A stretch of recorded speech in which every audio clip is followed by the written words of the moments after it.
তোমরা একবার ভাবো, দুটি গুলি যদি আকাশে একে অপরের সঙ্গে ধাক্কা খায় তখন কি দুটো গুলি একসাথে ব্লাস্ট হয়ে যাবে নাকি দুটি একসাথে ভেঙে যাবে? আর তার থেকে বড় কথা, একটি গুলি মানুষের শরীরে লাগলে মানুষের শরীরে কতটা ব্যথা হয়। তো দেখো, অনেকেই ভাবে একটি গুলি একে অপরের সঙ্গে ধাক্কা খেলে দুটি গুলি ভেঙে যাবে, কিন্তু বাস্তবে সবসময় এমনটা হয় না।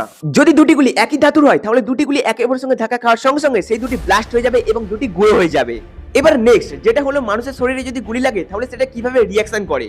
তো দেখো, প্রথমে যখন একটি গুলি মানুষের শরীরের সঙ্গে ধাক্কা লাগে তখন কিছু মুহূর্তের জন্য শরীরটা পুরো অবশ হয়ে যায়। এরপর মাথা বুঝতে পারে যে ভেতরে কিছু একটা হচ্ছে, তখন তীব্র জ্বালার মতো অনুভূতি আসে। এই অনুভূতি আসে কারণ গুলি ঢোকার সময় ভেতরে ঘষা আর গরম শক্তি তৈরি করে, এবং এটা বোঝার পর শরীর সঙ্গে সঙ্গে ওই জায়গাতে বেশি রক্ত পাঠায় যাতে ক্ষতটা ভালো হয়ে যায়।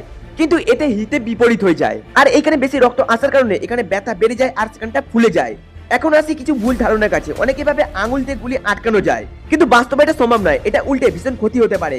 আর একটি ধারণা হলো, যদি গুলির নল বাঁকা হয়ে যায় তাহলে কি সেখান থেকে গুলি বার হবে নাকি সেখানেই ব্লাস্ট হয়ে যাবে। তো দেখো, এটা নির্ভর করে যে কতটা বাঁক রয়েছে। যদি বেশি বাঁক থাকে তাহলে সেটা আটকে যাবে, এবং যদি কম বাঁক থাকে তাহলে সেটা গুলিটা বেরিয়ে যাবে। তো দেখো, এবার মেন কথা হলো, এটা যতটা ভাবা যতটা সহজ ততটা করা অনেকটাই কঠিন। এবার তুমি কমেন্টে জানো এইসব তথ্য কি তুমি আগে জানতে? কমেন্ট করে অবশ্যই জানাবে।